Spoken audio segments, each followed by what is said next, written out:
All good? Taigi čia paldies atversija pats. Okay, good. Hello everyone. My name is Artur. Today, for this evening, I am your host. And I would like to welcome everybody on our Product Design Meetup number 7. And usually we start with a short warm-up. So please raise your hands, those of you who are attending for the really first time our meetup. Wow. Wow. So much new people. You're welcome. Okay, I have another question. How many of you are designers? More than half. Very good. Amazing. Okay, let's start. Basically, I will explain quickly why we're here for two reasons. First is to share knowledge. We are organizing this event on regular basis every second month with the purpose to gather industry professionals in one place in case to have opportunity to exchange with experience and some expertise between each other. And that is why I encourage every person to be active during networking sessions, because it's a great opportunity to talk to each other. And reason number two is sharing knowledge in case of sharing amazing speeches. We today have amazing speakers, as always, with brilliant topics. So even moreover, you will have an opportunity to ask questions after their speeches, not only to listen. And by we, organizing by we, I mean Chile Labs. A couple of words about ourselves. So we are top Baltic mobile development and design studio. And if you have some ideas into your mind about building an app, so find the person who has this badge and ask him. So we will be happy to help. Yeah, also I didn't mention that we have a really great team, amazing team. And if you want to join this team, so also please use this QR code. And this time we are looking for two roles. First is junior project manager and senior Android developer. Maybe you don't feel yourself available for these challenges, but maybe you know somebody, or you know somebody who knows somebody for whom it might be interesting. So drop us a line, and you can check more information in our website. Yeah, and about our agenda, we will start with the first speaker, Santa. Santa will share some wisdom about why UX is a long-term run. Afterwards, we will have a short coffee breaks for snacks and drinks. Second speaker, Natalia, will say a couple of words, not a couple of words, but proper speech about accessibility. And finally, huge, big networking session for us to communicate, to talk to each other. One last thing, I encourage every one of you to listen carefully and ask your questions, because we will bring some small gifts for best question in the end of the meeting. So be active, listen carefully, and ask nice questions. So without further ado, let's start. And I would like to invite our first speaker, Santa.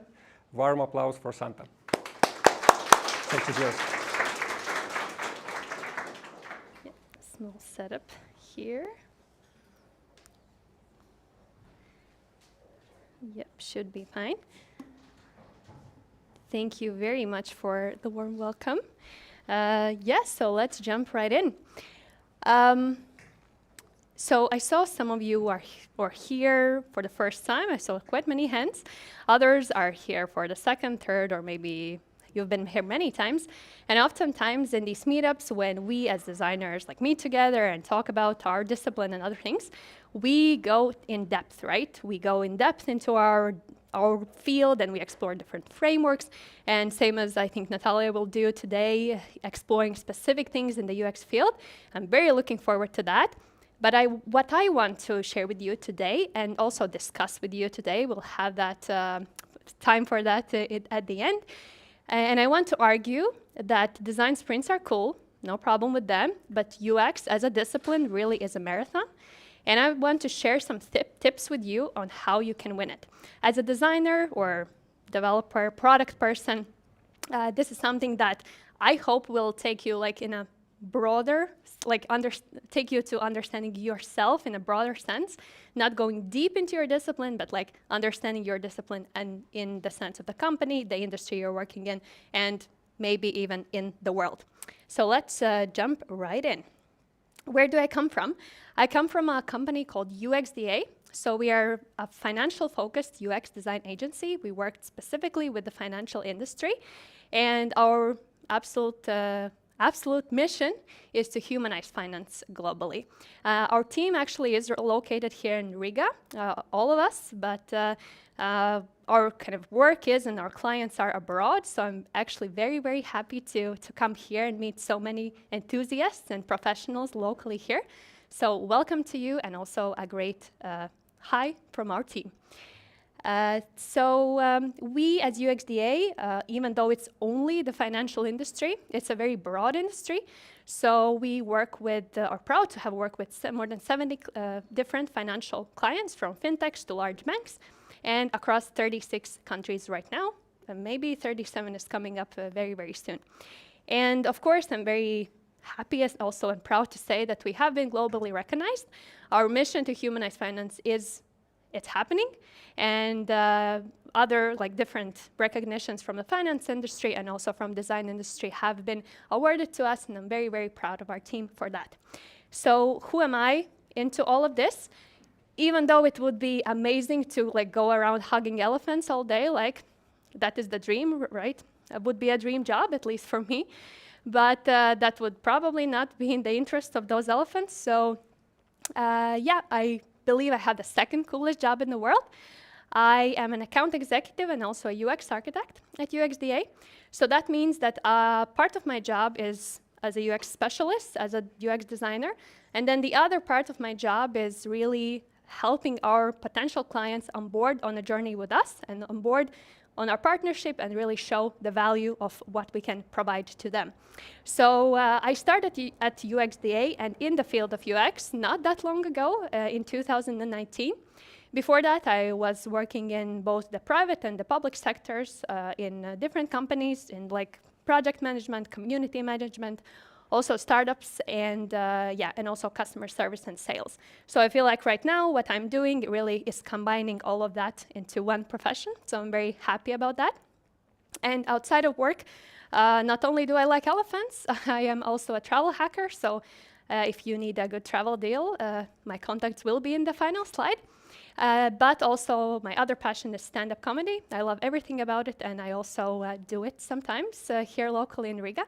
So yeah, those are the two things that I do by night, I guess, while by day I'm a UX architect. So right now you know a bit about me. I want to know you a bit better as well. I saw many people are designers. I guess others are also like product people, right? So if I can get a show of hands of who is working, if you are like a designer or product person working in a company, like designing your own products, the company's products. Let's say like you're in company TET, you are like designing the company's products. None. Oh yeah, you finally got what I said. Good. Okay, sorry. That was a very like difficult description for a simple question. Okay. Okay, so we had quite a few. If you're working in an agency like Chili Labs or UXDA, like providing your services to clients. Okay, around the same amount of people. Perfect. Then if you are maybe a founder, like I am my own boss type of situation, maybe freelancer. Okay, like we have the same amount of people in every group, right? Not right. And then maybe enthusiasts, people who just are here to like learn something new, design enthusiasts. None. Okay, All professionals, amazing, very good. Cool, very good to know you. So we have like, I think 1/3, 1/3, and 1/3. Perfect. Nice to meet you guys. So you know me, I know a bit about you. So let's jump in and meet another hero of our story. Who knows who this is? Usain Bolt. If you can, again, show of hands, who knows who Usain Bolt is? Like, who you have heard of him? Okay, 90% of people. Perfect. Yes, Usain Bolt is a world-renowned sprinter. Also a speaker, I think. He's doing a lot. But he's a world-renowned sprinter. He has currently the world record in sprint. 100 meters, he has been able to run it in 9.58 seconds.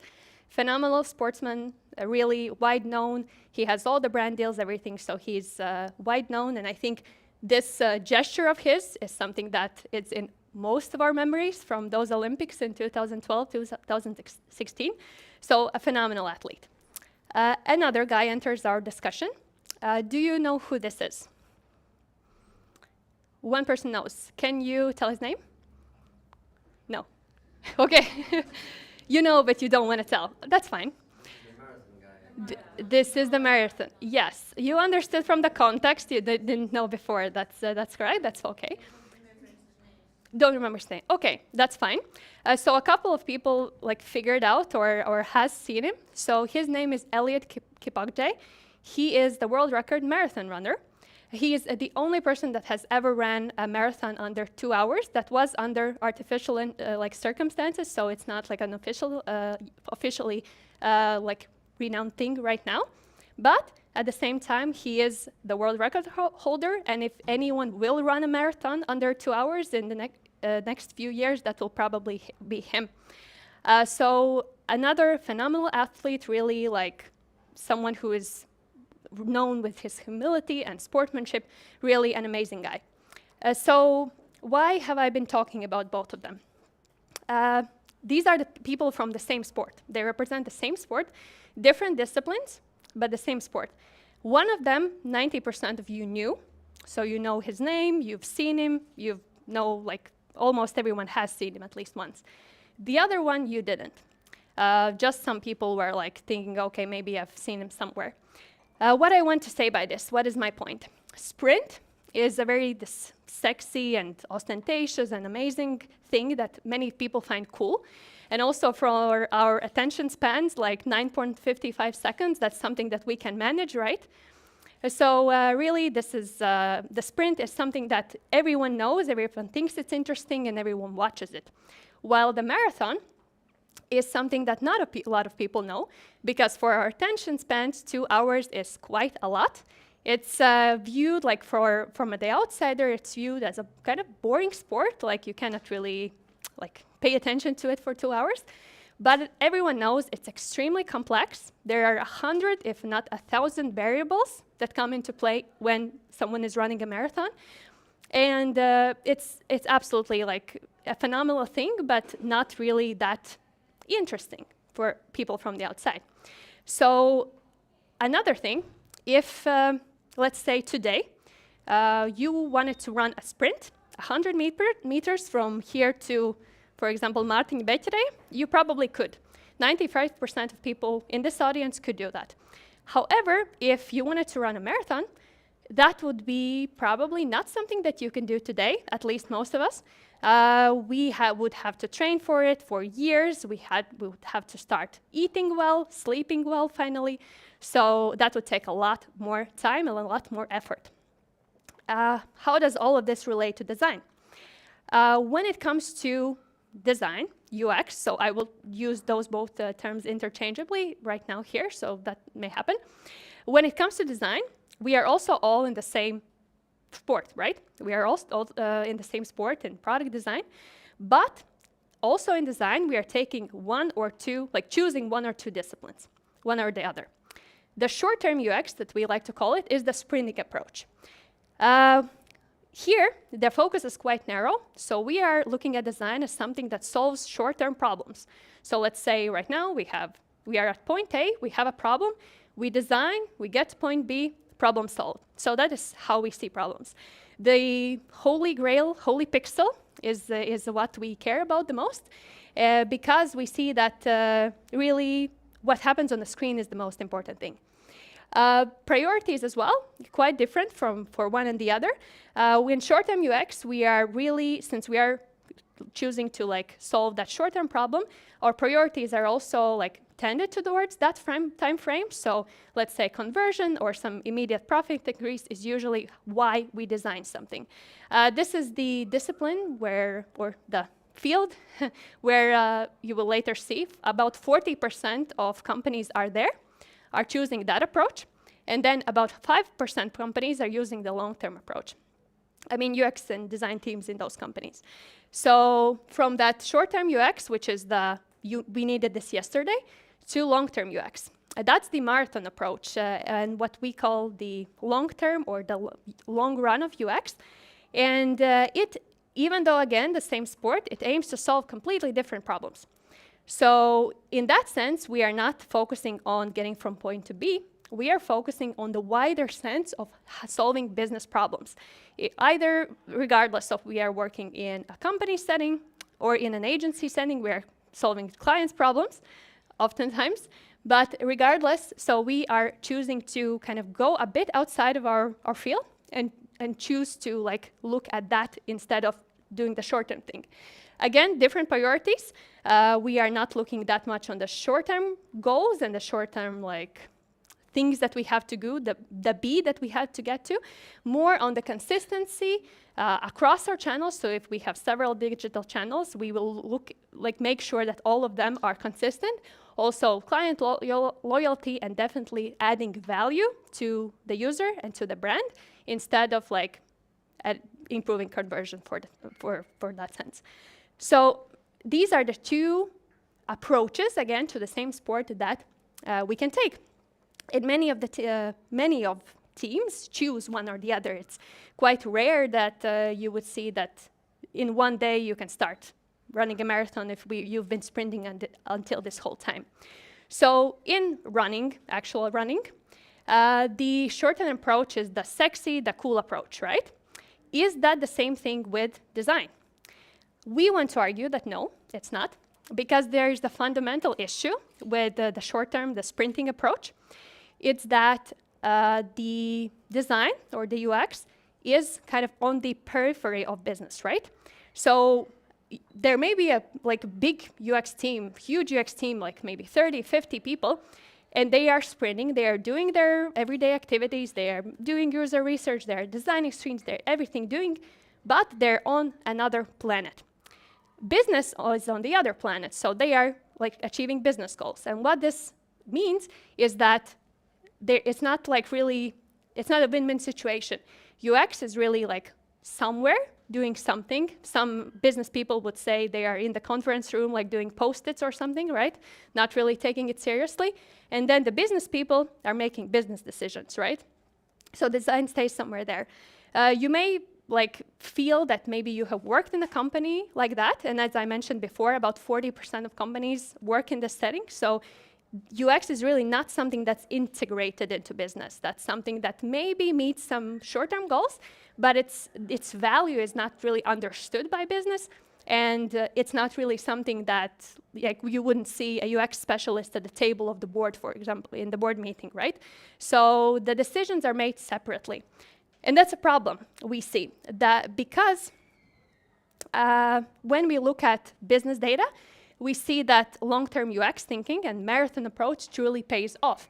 Why it's happening? So this is a report, like graph from a report from Envision. So it was done by Envision, and they were surveying more than 2,000 companies with the goal to understand whether the design team is making an impact on business. And on business KPIs, so not only like on the design, but also on business KPIs. So in the gray thing, you see the level 1 companies, so that's regarding UX maturity. The level 1 companies are the sprinters, who are sprinting, who are solving those short-term problems. And then the level 5 companies are the marathon runners. And it's quite interesting to see that really, even though we know that UX has quite a big return on investment, right? We know it. For some of us, maybe that's the reason we chose this field. But it really, really depends on whether you are in that level 1, if you're sprinting, or you're doing it as a long-term discipline it is.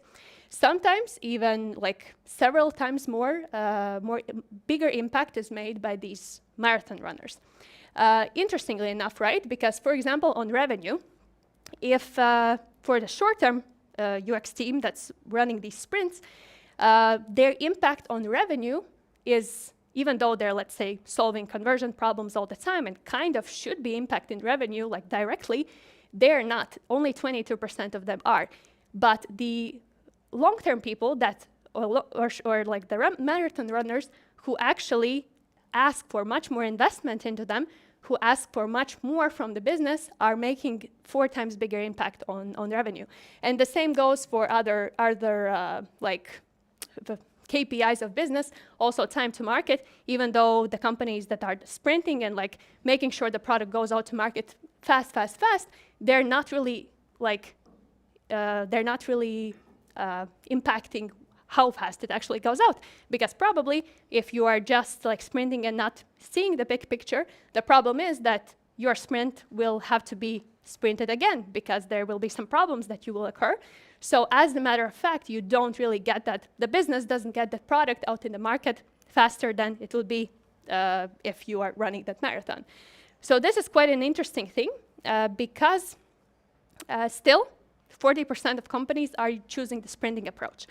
And what's interesting is that, should we do that? Should we continue sprinting? Should we just do UX? And as you might sense from me until now, probably the just do it thing can stay with Nike. They're doing fine with it, great with it. And then in design, probably we shouldn't be taking that approach, or at least we should be considering that maybe we should look at the bigger picture. We should look in a broader sense and maybe try to move that UX planet into the business planet, into the core of it. The question is, who can do it, right?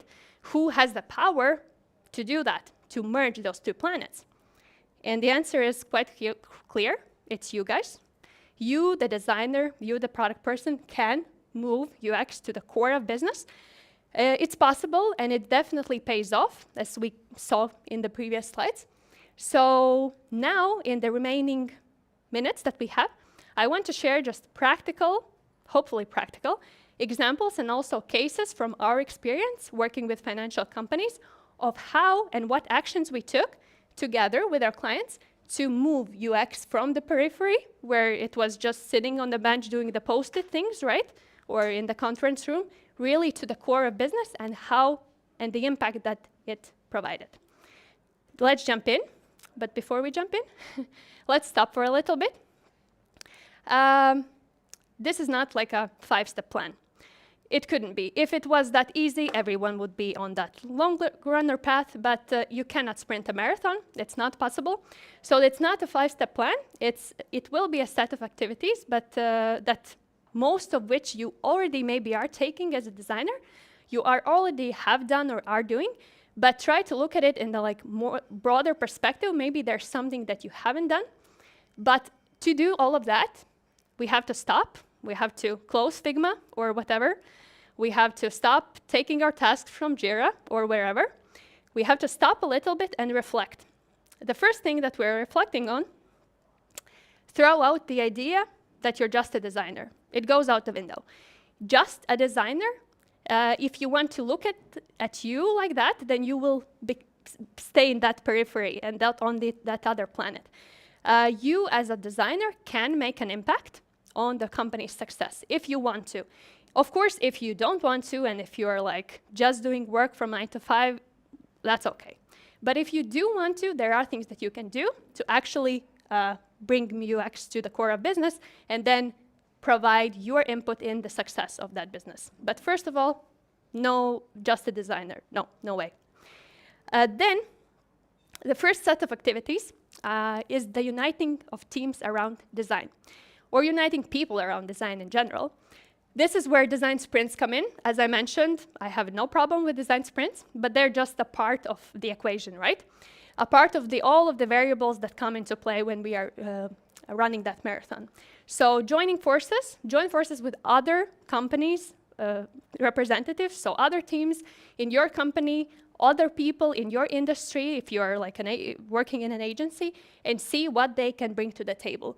It really, like if you are the uniter, if you are the person who is bringing all those people together, you will also be the person who can actually make that impact and can actually move your, show what importance design has.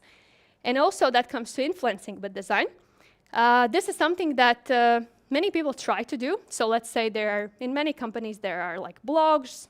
So design does this, design does that, but it's really like a bit out of context maybe, if we are not doing it on our own like example. Because influencing with design is usually done by, this is a case study, let's say, hey, read it or read something else.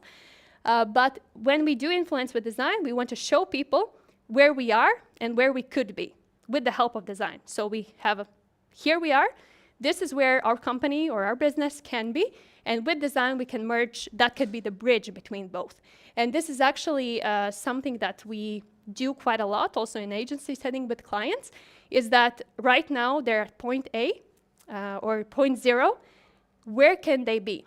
If not only where they will be, let's say in a year when the product is launched, but where they could be in the future and how that could bring value to users. And the third, but not the least, forget your ego. I think we as designers are quite good at that, forgetting our ego, but sometimes we forget to forget our ego. So try to do that. Listen to the people that are around you and what they're saying. It really makes a difference. It's something that you cannot run a marathon alone. You will have a trainer, you will have good shoes, you will have good nutrition, and all of that you have to understand that people who are making these things or taking care of these things, they are smarter than you. So forget your ego and try to listen to them. Now a case from our experience where uniting around design was really the key thing.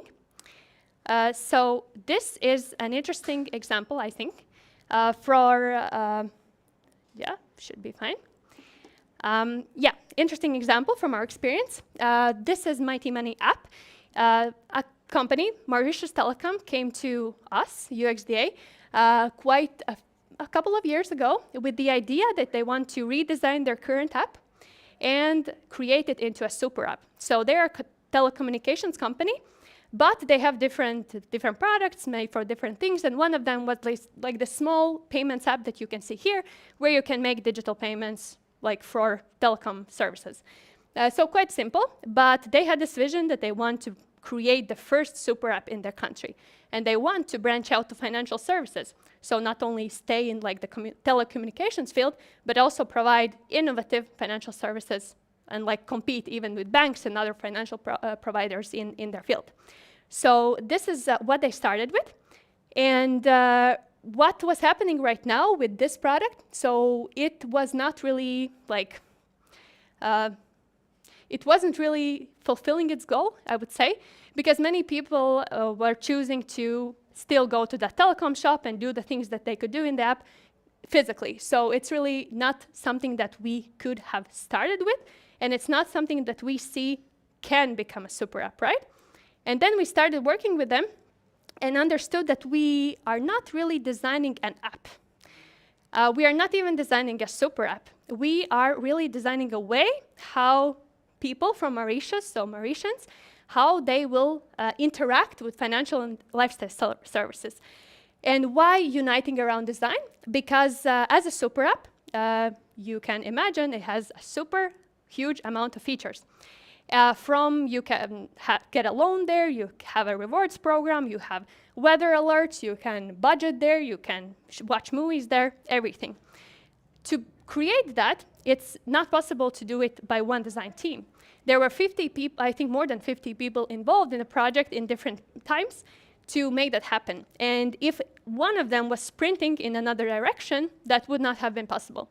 So uniting them together and showing that their skill sets matter was very, very important key here. And that was really what, at the end, helped not only to create a good product, but also to really make design an integral part of their vision of becoming a disruptor of financial services. So from a telecommunications company that has nothing to do with financial services to a disruptor in finance in their field. So quite a big accomplishment, and we're very happy with them, but it all came from uniting around design. So really being, in this case our team, being the uniter of them around this big vision and the long-term goal. Other set of activities, making design integral. Not gonna be a surprise for you that in a marathon we want to plan and we want to think big. As I mentioned today, if anyone of us, at least me, if I wanted to run a marathon, no way. I would pass out at maybe kilometer 7 probably. So that's not possible. And also, when we are looking at the long-term discipline of UX, it's very important to plan and think big and really understand what we are working towards. A good rule of thumb is usually you are working 80% of your time towards the big thing, and then 20% of your time on any rework. That is usually not how it happens, because we get into the rat wheel of meetings and then rework and then meetings and then buttons, adjustments, meetings, and so on. But really try to come a little bit back and plan and think really what you are doing as a designer for the business or for your industry. Also, of course, that impact, that big thing that you're doing has to be measured. So try to look at how you can set KPIs. So don't wait for your client or for your manager to set KPIs for you. Look at because you probably know best how you can measure your work, or at least you can Google it, how you can measure designers' work, because it's very important to measure that impact. If you want to make big impact, it has to be tangible, so measuring it is very, very key. And then the third one, but maybe the most important one, formalizing and creating consistency. Any, I would say, company in today, in 2023, it's important to make sure that the user or the client has access to, through all of the touch points that they have access to your business, what you're providing, the experience is consistent. Many people don't see it that valuable, but it's actually extremely key, because we as users, we don't tolerate the fact that your app is doing one thing and that the website is doing another thing. Really not happening anymore. 5 years ago, fine. Right now, not really. So really formalizing and ensuring that consistency is extremely important in our field. Another example, ITT Digital, our client, core banking solution provider. So they are from Paraguay. Interesting thing about them is that first of all, core banking. This is the system that a banking employee uses to serve you. So let's say you want to get a new credit card or you want to get a loan. You come to a branch, and they, through this system previously, they provide everything for you to get that loan.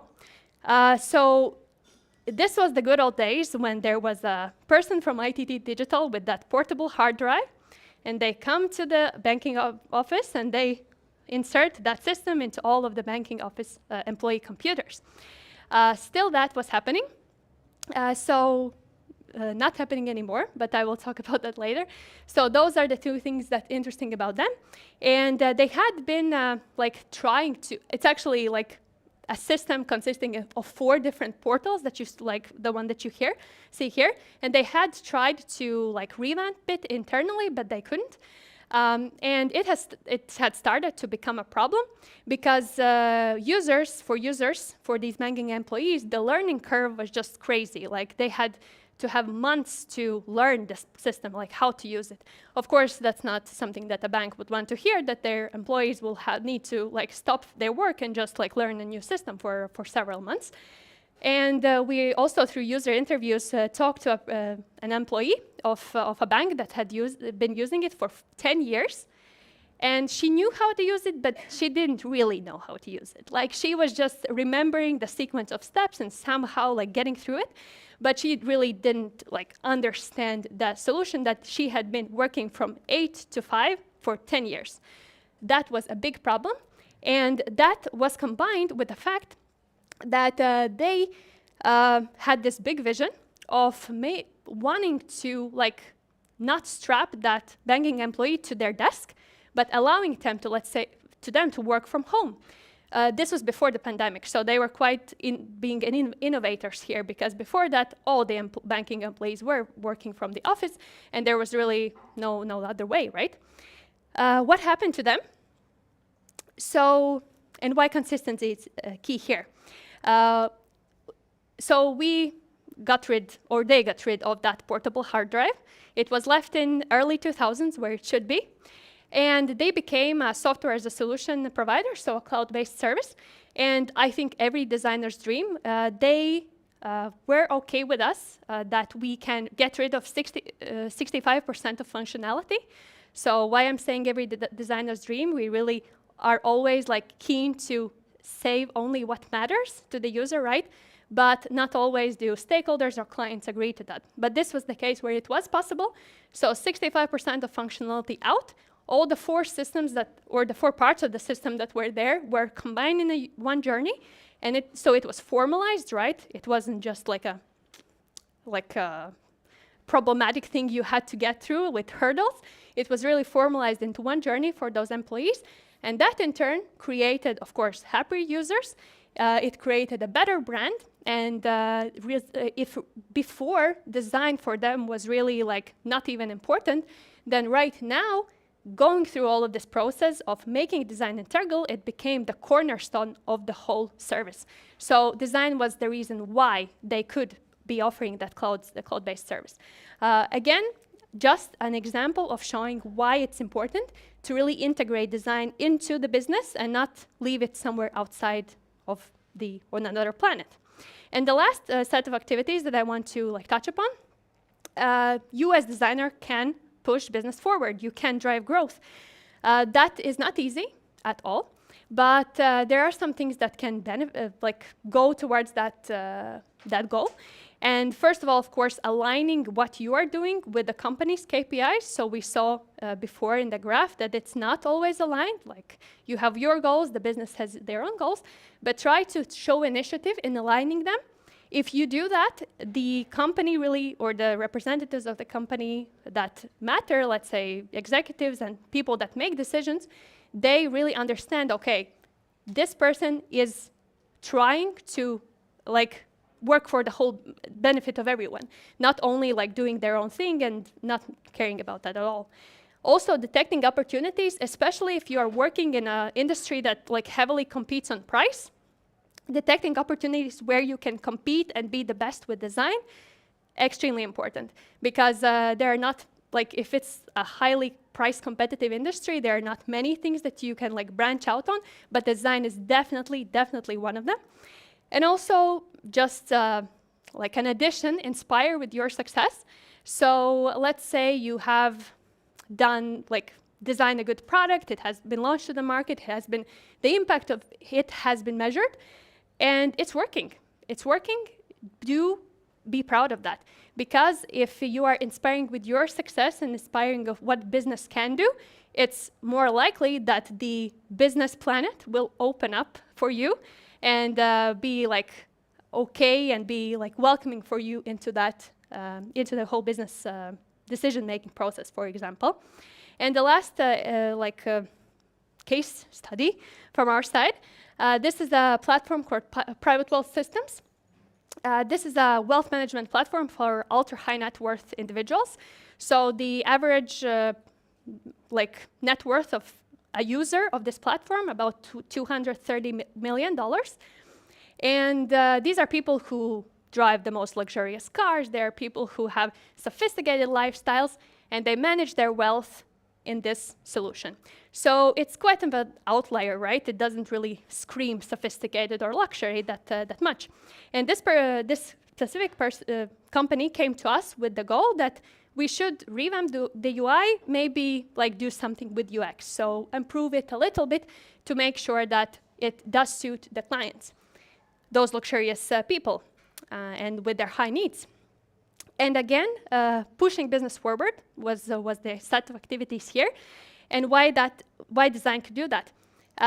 First of all, what we were starting to do when we were working on this project, we took a few steps back and tried to understand what exactly how these people live, right? So then we understood the environment they have around them, the luxury cars, the real estate, the art collections and wine collections and everything like that. All of those assets they had to be able to manage within a platform that previously was just database.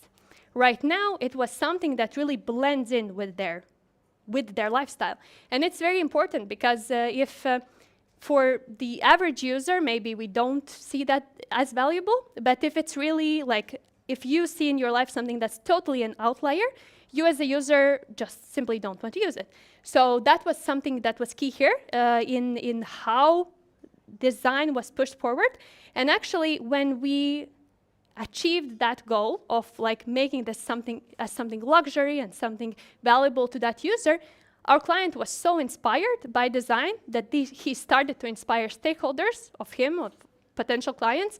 And before that design was developed, just with like a Figma prototype, he already had doubled the next year's profit, actually. So that shows the direct impact that design can have on business results in money terms. So it's very simple. It's very complicated, but in that sense, it's very simple. So it's achievable.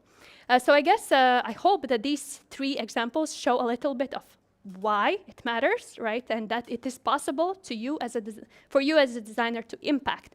And you are, of course, responsible for pushing that UX into the business. No one else will do it for you, never, but you are responsible for it, and if you do, business success is definitely achievable. But another thing is very important. So let's say you do all of these activities, you inspired with success, you detect opportunities, you do everything. But if you're on that other planet, why would your executives and the people that matter, or your clients, if you're in an agency setting, why would they listen to you? Do they really want to see you at that table of the board? Or do they see you still as the post-it enthusiast somewhere outside on the bench? Do they look at you in doubt, like here? Like, are you really, like, should we invest in those UX activities? Are you really, like, making a difference for the business or not? So executive buy-in, or in other words, like, the trust that executives put in you to actually help the business, it's very important. Without it, you are a marathon runner who doesn't have a trainer, doesn't have the shoes, you are just alone.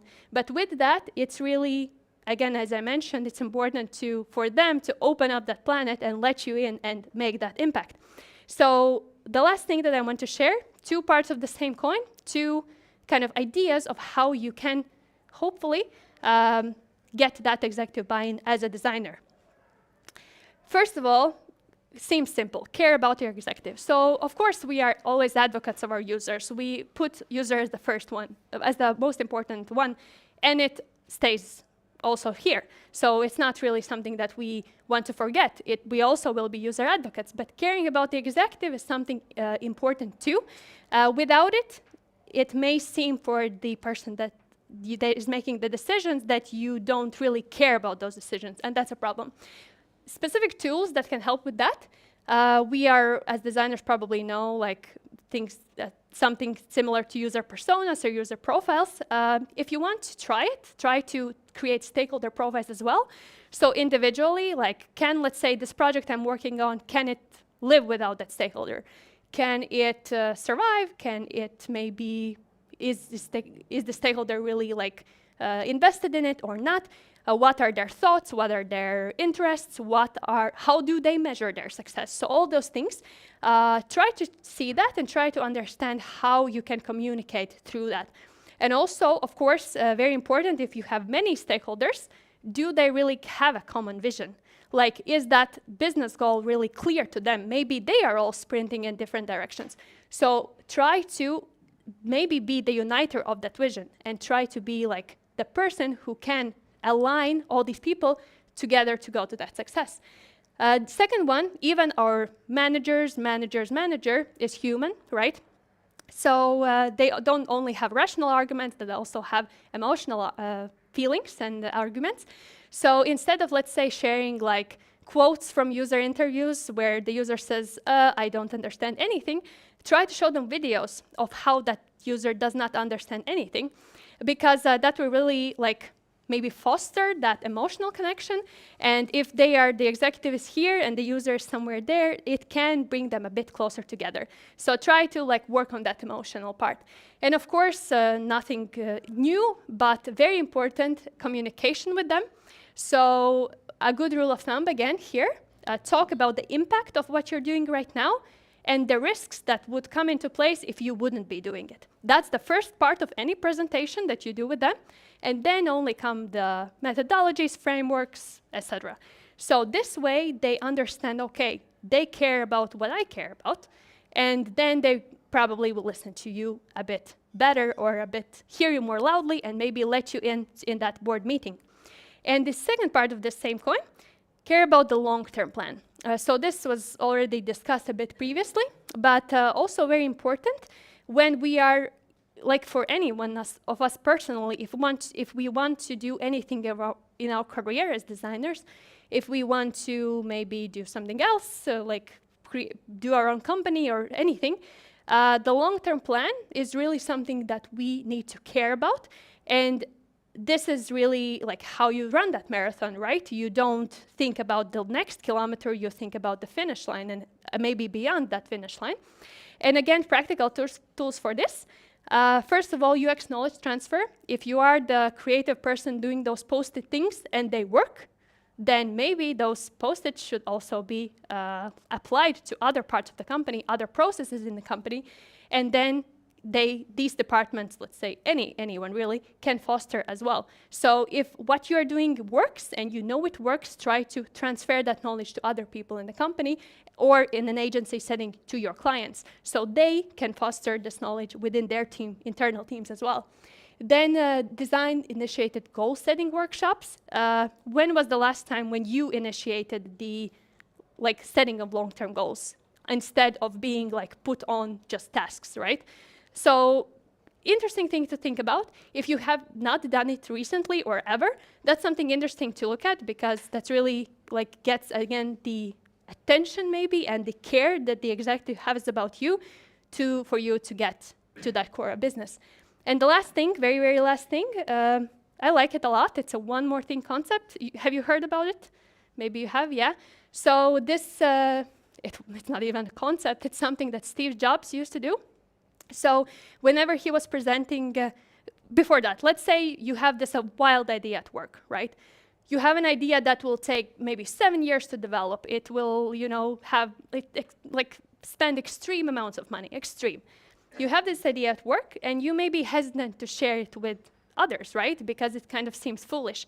But what if that idea, or some part of it, what if really that is the key for the growth of your whole company, not today, maybe in 5 years? What if this is the way how you can branch out to a completely different business line and help your company do that? And it's difficult to present it because it feels silly a bit. Why am I not doing my everyday work? Why am I thinking about these crazy things? So how to present that if you have these wild ideas sometimes, and we all do? Then the one more thing concept is interesting. In every presentation of an iPhone, a new iPhone comes out, and then Steve Jobs usually presented the iPhone. And then at the very end of the presentation, he always says, and one more thing, and that one more thing is the biggest thing. It's the most important thing, it's the coolest feature, it's everything. So also you can do that internally in your teams as well. Let's say you are presenting whatever you're doing, and then leave that one more thing. It really shows that you're kind of going beyond the problem you're solving. You're thinking about different ways of how you can win, right? Different ways of winning. But at the same time, you don't have the pressure from executives to do that right now. It's something like a bonus thing. And really this idea of how to present it, it really takes the pressure off of you, but it helps others to understand, okay, this person is thinking long term. They're not only doing the tasks for today, and this does matter for your executives. Result of all of that, really, when you are trying, if you love what you do and you are trying to move from that other planet to in the core of business, unavoidably, the result is innovation. Businesses that have UX as the core of their business, they drive innovation, they are successful, and their teams, designers in their teams are never just designers. They have thrown that concept out of the window. They are really the people who are building the next thing. And I wish that to all of you as well. If you love what you do and you want to continue doing, you want to build that big next thing, keep winning that marathon. And I hope this broadened your perspective a little bit and showed you that it is possible for all of us as designers. Thank you very much for listening to me. Yeah. My contacts here, if you have anything to discuss, LinkedIn, email, feel free. And also UXDA socials, you can find us everywhere. Feel free to use that. We have a blog section on the website where we share different methodologies and things. So yeah, happy to continue this discussion. Thank you very much. So I think one more round of applause can do it. So let's move to the Q&A session. So we will do it like this. I have a microphone here. So you raise your hand. I bring you my microphone. You ask the question, and then we have an answer. Perfect. So I see the first person here. I will try to maybe give some main task, please. Hello, can you hear me? Yeah. Okay, so yeah, thank you for a great speech. I got one question. You talked a lot about consistency, knowledge sharing, and working as a team, but how stakeholders, knowing that is a need in a company, how they can enforce having such practices in the company, what kind of tools and best practices would you recommend to implement that? So from the stakeholders, how can stakeholders implement it? Yeah, that's an interesting thing because, yeah, I kind of touched upon more on what you can do as a designer or someone working in a company. But of course, any stakeholder, especially in other companies, it comes kind of from the top down, right? So they are implementing those business practices and then showing that to design teams. So it definitely works both ways. If you are a founder or if you are let's say founding a startup, or you're an executive, or you're a manager, many of those things that we talked about apply still. But of course, it's different on the sense that if we are looking at the executive, their idea of the company, so they are looking at the company goals in general. So that's their focus, right? But they can still try to move all the other departments, designers and other people, towards caring about the user, caring about the experience. Practical tools, I would say the same apply, but it's very, very interesting and good if the executives are already bought in, right? So they will organically move those practices down, and probably it will reach other company representatives as well. Sometimes there are companies where executives are extremely passionate about design, but then the teams are not. But I would say in that sense, that could be a human resource problem. So why are these people, are they really in the best place for them? Are they working in the best place? Because if they understand their value, then they will be working towards company goals. If they don't understand it or they don't want to work there, of course they won't. So I think the same things can apply, but it depends on the dynamics of it for sure. Thank you, thank you.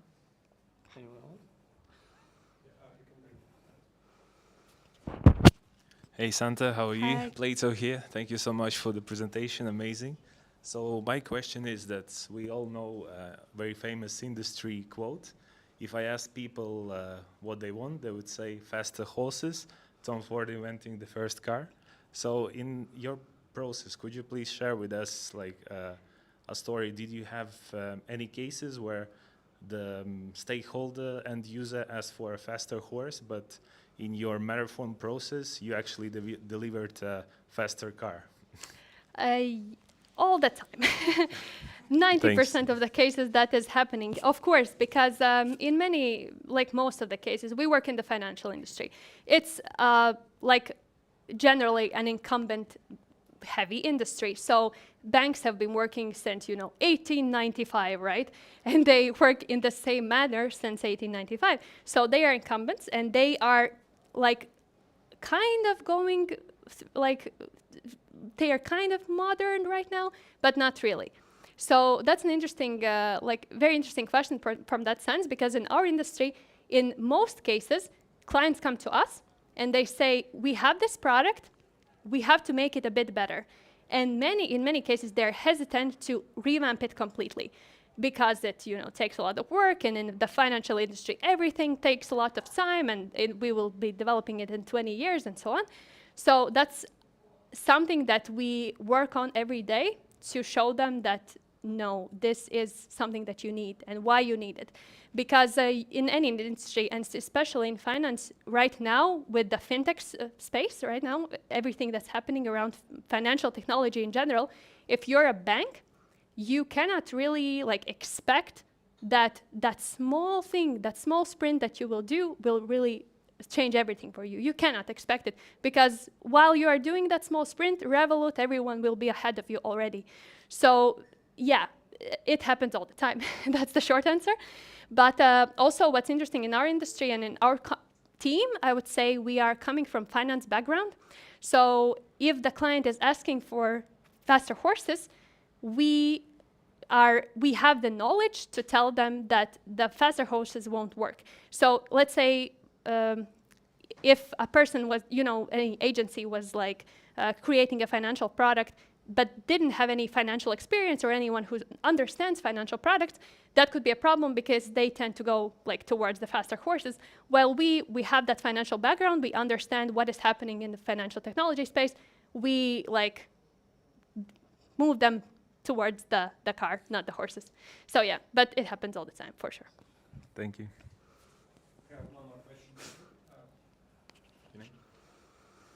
First of all, thank you for a great presentation. I totally agree with everything. And my question is about your use cases.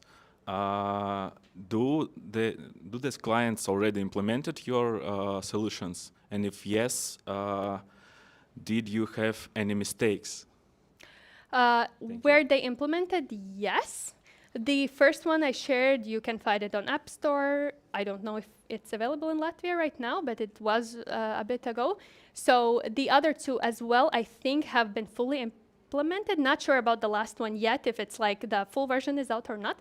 Did we have mistakes? What is meant by a mistake? That's a question, because I feel like you cannot, with any process, you cannot make it perfect until it's launched, right? Until it's in the hands of users. So if the question is, did we change something after we finish the design? Absolutely, we always do. Because when users start testing it, when developers start telling us that, sorry, we cannot develop this, that, and all 100 other things, there have to be some compromises made. And we are happy to admit our mistakes, if that's, if you can even paraphrase like that, because our goal is the users, is the user, right? It's the usability, it's how good the product is for that specific user. So it's not, for us, it's not about making it perfect just on ourselves. It's about when that user is really using it every day, does it make sense for that user? And if it doesn't in some way or another, we are happy to continue working with our clients until it does. And that's usually the case. We always work on the design, then we help the development team, then help launch the product, and then always do look at the first results, look at the first feedback that users give, and then readjust something. So yeah, for sure that happens, but we help our clients in that journey to better success. It's never going to be fully perfect. Once it is perfect, then another version should become available. So yeah. Thank you. I think we have a last question. Yeah,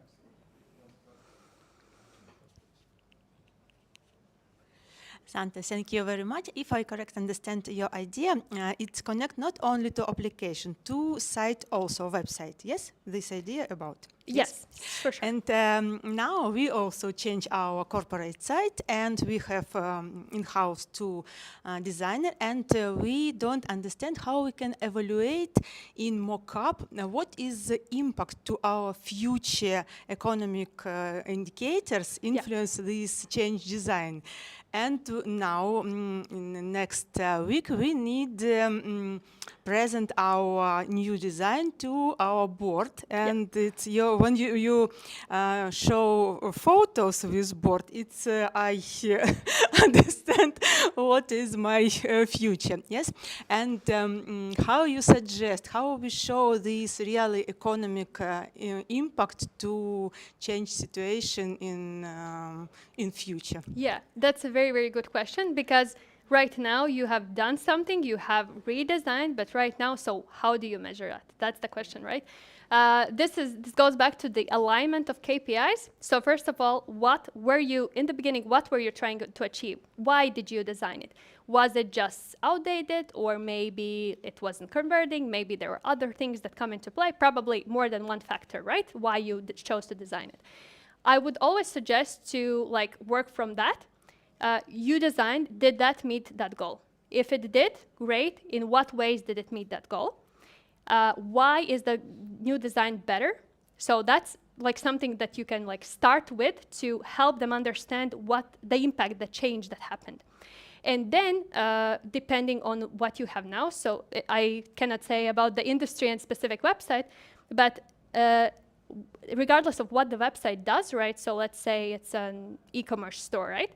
Have you already tested it out? Have the first people used it, or not yet? Only prototype in Figma. Prototype. Okay, so right now you want to tell the board that yes, this is something that we want to go forward with.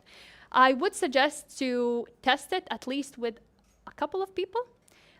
We don't believe that much in the more tests are the better, but try to test it, try to record those interviews, let's say when the person is going through a specific scenario, and you can either show if it's working really, you can show that to the board, show them this is really working. Before that, we had no sales. Let's say right now the person's really knowing and can get through the process. So try to maybe do that, but also the impact on the revenue, the impact on the cost savings, that is not something that you can showcase right now. But since you have already designed it, the next step is to test it when it goes out to the market. If you are testing it and something doesn't work, try to continue working on that, and definitely tell your board that you will continue working on it. And then if you do that in a bit of time, not tomorrow, maybe in a month, maybe in half a year, you will be also able to present those results of financially what happened. So it really depends, the KPIs depend on the industry, but there's, I think quite a lot of right now, you can Google them, the KPIs of design, you can see in your industry what specifically would be more maybe important than other things. Because as I mentioned, right, for example, for us, the website conversion, nothing that we don't do it at all. But at the same time, how we measure it, if a person, let's say through the app that we designed, can they go through the whole process of getting a car loan, let's say. So we measure that. You will be measuring something else. So, but that will not be today. You will be doing it a bit later. But yeah, the board, I think this emotional connection is very important. Thank you very much. No problem. Try Thank you. do some interviews with clients. If I can help in any way, my contacts are here. So yeah. Very beautiful presentation. I mean, color, style. It's really. Thank you. That is not me at all. That's my team members who did that. So I did the content. They did the beauty. So as I mentioned, I'm coming here like a courier. So I'm just bringing a beautiful package. I would say it's not much work for me. It's yeah. So thanks to them. They will maybe be seeing it, so they know. Thank you for the compliment. I will hand that to them over. Okay. Thank you. I think great Time for performance. copy. Thank you. Now we will have a very short break because we are running out. Oh, that's it. Yeah. So basically, see you back in 7:50. Okay. 7:50. Oh yeah, that was 8 minutes. I would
Okay, does that work?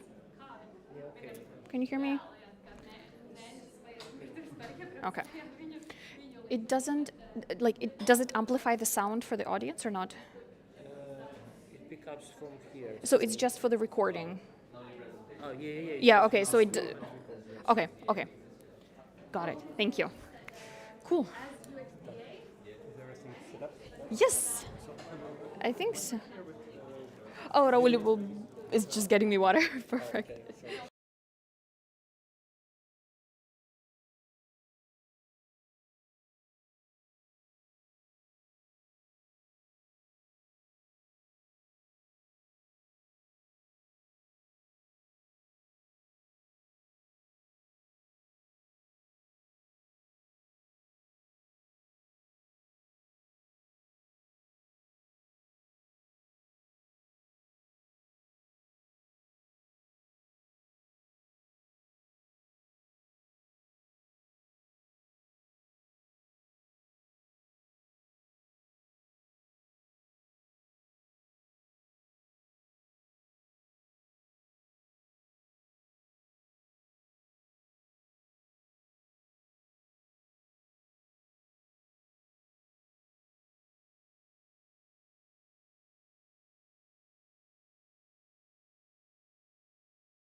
Okay, good. I think we are ready. So our second speaker today is Natalia. And please warm applause for her. Natalia, please welcome. Stage is yours. I'm going to start by setting my timer so that I don't run over too much. And then we'll begin. So hi, everybody. I'm super excited to be here today. And today we'll talk about designing for everybody, thinking about accessibility and inclusion. So for the next 40 minutes or so, I'll try to convince you that this is something that's really important and also give you tips on how to actually do it. So really briefly about myself, in case you can't see my face here, there it is 3 times bigger. I'm Natalia. I have a background in psychology and neuroscience, and then somehow through going left and right, I ended up in UX. I'm not sure if this is the final destination, but for now I love it. And I got there by doing things like working as a PM. So at some point I was a product manager at a company called HelloFresh that does meal kits, kind of like in the space of supply chain management and food. I also built some startups here and there. As you see, I'm not on the NASDAQ billboard, so they weren't particularly successful, but it was definitely really fun. Currently, I work at Google as a UX researcher, and I work specifically on Google accounts for anybody who is under 13. So for kids, to make sure that they're safe, that they have fun on the internet in a way that makes sense to them, and we can keep them safe and happy exploring the world. And I love to talk. That's why I'm here. I'm very privileged to have the opportunity to talk to you about things that I think are really important. My probably top experience of talking was TEDx, which the guys have kindly linked in the ad. You can go watch it. It was really cool. So I hope that I can keep you entertained for the next 40 minutes or so. So what we can expect today, we'll do a brief intro to inclusive design and what that is. We'll then talk about sensory processing and why that is something that I believe is important. We'll talk about how being inclusive can actually inspire innovation and go through some examples. And finally, we'll have some tips for inclusive designing, as well as inclusive workspaces, and at the end, a Q&A. So let's start with the beginning. Intro to inclusive design. I want you to look at that. Everybody knows what that is. An iPhone. Everybody here knows what an iPhone is. I want you to pause for a second and reflect on who do you think is an iPhone user? What do they look like? Where do they work? What do they do for a living? What's their passions, hobbies, issues, pains, griefs? Think inside of your head. You can close your eyes. You can imagine what that person is like. It's very likely that some images popped up in your head. It's very likely that these images are different for each one of you because of where you come from. But it's also likely that not for many of you, somebody like that came to your mind. It's likely that not many of you thought about maybe somebody that has a physical disability or a cognitive disability. Maybe somebody who is older than what you consider to be a typical iPhone user. Or anybody really who deviates from this idea of an average perfect human. So what is an average perfect human? Does everybody know what this is? It's a normal distribution. So if we measure the heights of everybody here and a few thousand other people and we plot them on a chart, there is this mathematical idea that they will kind of fall into this graph. You will have a bunch of people in the middle who are more likely, who are more frequently of a certain height, and then you have some people at the edges who are either really short like me or really tall like somebody else. So this idea of a normal distribution, although mathematically does work for particular kind of variables, measure height, weight, whatever you might want to think about, doesn't always work in real life. So when we think about designing products, and designing, I don't mean just the UI and UX, I mean generally creating products, creating something new for people to use. When we think about that end user, we kind of expect that there is most people who fall in between, and I want you to imagine that this chart includes a lot of different variables, not just height and weight. There is people who fall in between, who are kind of most people, and then there is people on the edges. Some people here, some people there. And the way that we're trained very often to think is that you need to maximize the adoption of your product. Therefore, what do? You focus on the people in the middle, right? Because there is a few people on the left, there is few people on the right. You cannot make something of an appropriate size that will fit all of those people, so you focus in the middle. You try to build for this average person, and you say, forget left and right, we'll figure it out. Most revenue is going to come from the middle. And that's driven by the idea that if you take a person, you plot them on this chart with all of their different characteristics and whatnot, you're going to end up with something average. Now, I already gave you a spoiler that that doesn't work, but let's look at an example. Here on the screen, we have probably my favorite and one of the most prominent examples in history of how averages didn't work, and that really pushed the entire design industry to think differently about it. So in about 1940s, the US were like, right, okay, we need super cool new airplanes for the pilots. They haven't rethunk how the airplane looks like since the 1920s. And they were like, we're gonna make it nice and perfect for everybody to fit. And they took a bunch of pilots and tried to design a perfect seat. They did what we would call user research in some shape or form, except that it was in the US military. So they took over 4,000 pilots. They measured them like no tomorrow, height, weight, distance between ears, eyes, you name it. All sorts of things were measured in terms of their physical complexion. All sorts of averages, normal and abnormal distributions were computed. They took all of those numbers, they built a perfect seat. Profit, I already kind of gave you a spoiler. No. They built this perfect seat that was supposed to fit an average of a perfect American pilot, but not even one out of those over 4,000 pilots actually perfectly fit into the seat. And that just did not make sense. We measured it all, why don't we fit? And that is because average does not exist. Even though you might be able to fit into some average of, for example, you have average height, suddenly your weight is not average, or the distance between your eyes is not average. Or if we go more abstract, your career is not average, your passions are not average, your emotions are not average. You cannot be fit into an average person, and yet we keep designing for somebody who falls in the middle as this average, covers most use cases kind of person, and forgetting left and right of that distribution. So that's where the idea of designing for anyone came. And in fact, the fact that that perfect seat wasn't perfect whatsoever inspired then the US Air Force to design adjustable seat belts, which we all today use in cars, and adjustable helmets, which we also, probably most of us, have used at least at some point.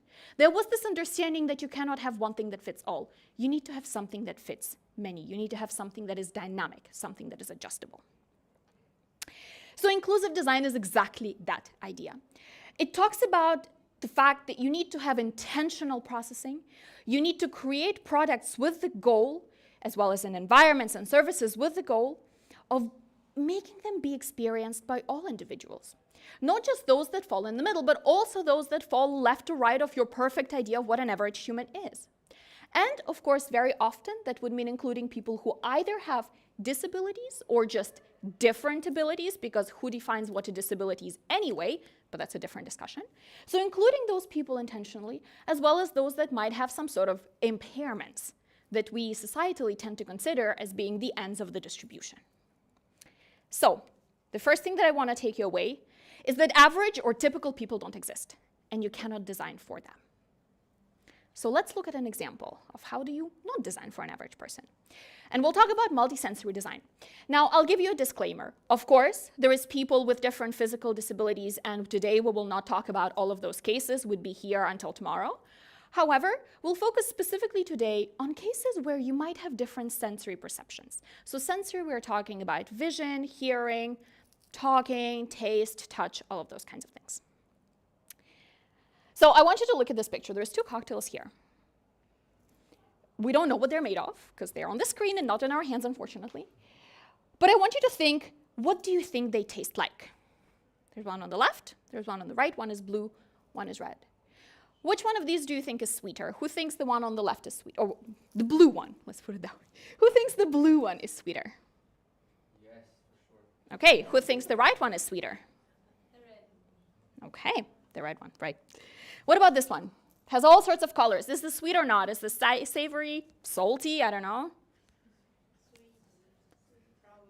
Probably sweet, maybe sweet, not so easy to decide. The reason it's not so easy to decide is because when we look at things like this, our brain makes very strong associations. Evolutionary culturally through years of experience of drinking juices and whatnot, like that guy, you know that usually things that are red tend to be sweet. You think about strawberry, you think about cherry, you think about caramels, and so forth.